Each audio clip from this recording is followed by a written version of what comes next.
కార్మికుల ఐక్యత, ఆటో కార్మికుల ఐక్యత, సాధించుకుందాం ఆటో కార్మికుల హక్కుల్ని.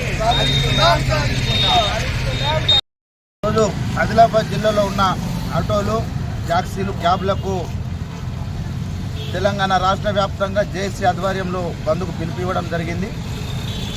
ఈ పిలిపివ్వడంతో రాష్ట్ర రవాణా శాఖ మంత్రి పున్నం ప్రభాకర్ గారు స్పందించి ఈ నెల 10 నాడు కార్మికులతో కూర్చొని సమస్యలన్నిటి మీద చర్చిద్దాం.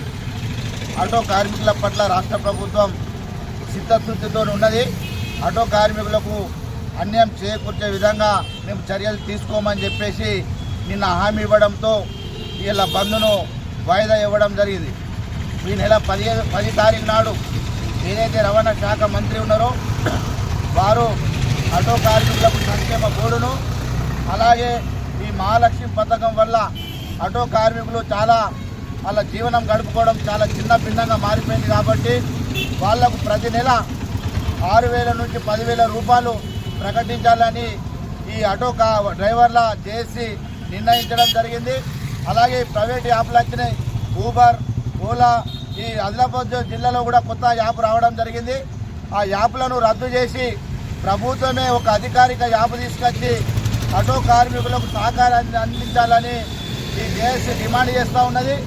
ఈ ఆదిలాబాద్ జిల్లాలో ఉన్నటువంటి ఆటో డ్రైవర్లు ఐదార్య పడొద్దు, మన హక్కులను పోరాడి సాధించుకుందాం.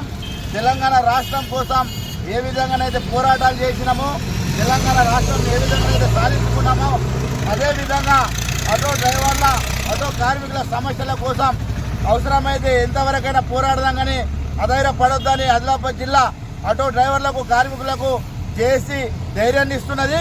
ఈ 10 తారీఖు నాడు మనకు అనుకూలంగా చర్చలలో మనకు సానుకూలంగా రాకపోతే 10 తారీఖు తర్వాత కార్యాచరణ రూపొందించుకొని రాష్ట్ర ప్రభుత్వాన్ని నిలదీయడం కోసం అందరూ సన్నద్ధం కావాలని, ఈ బంద్ వాయిదాను అర్థం చేసుకోవాలని జేఏసీగా అందరికీ విజ్ఞప్తి చేస్తూ ఉన్నాం.